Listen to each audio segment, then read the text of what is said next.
पश्चिम बंगाल में संदेश खाली के मुख्य आरोपी शाहजहां शेख को बुधवार को सीबीआई ने अपनी कस्टडी में ले लिया। शाहजहां शेख को 29 फरवरी को गिरफ्तार किया गया था। उस पर 10 से ज्यादा संगीन धाराएं लगाई गई हैं।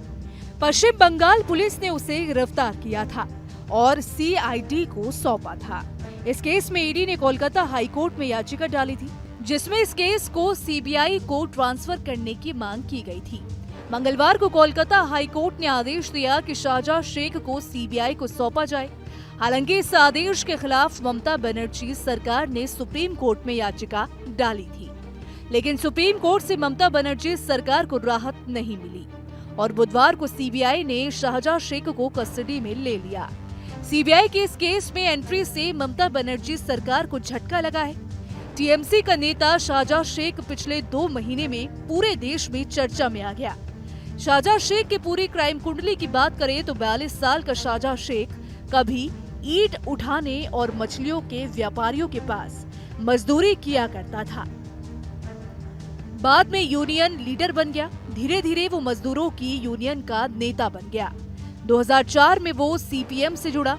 इसमें उनकी मदद उसके मामा मोस्लेम शेख ने की, जो उस वक्त पर सीपीएम के नेता और पंचायत प्रमुख थे।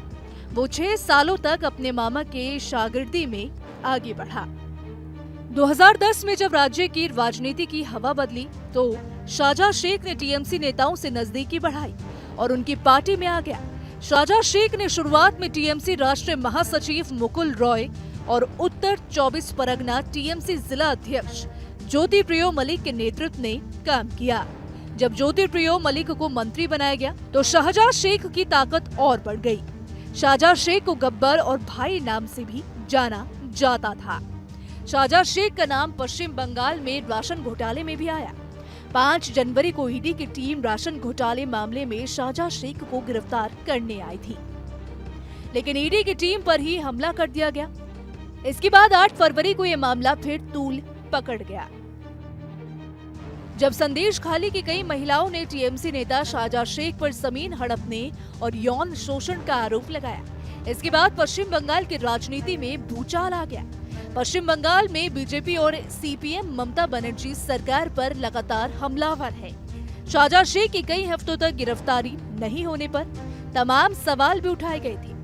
अंत में 29 फरवरी को शेख को गिरफ्तार किया गया। आपको यहाँ बता दें कि जब शाहजहां शेख नहीं मिल रहा था तो सीपीएम ने यहाँ तक आरोप लगा दिया था कि ममता बनर्जी शेख का एनकाउंटर भी करा सकती है।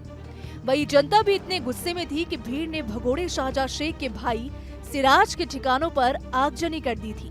भीड़ ने बेलमाजूर इलाके में एक मछली पालन फार्म को आग के हवाले कर दिया था।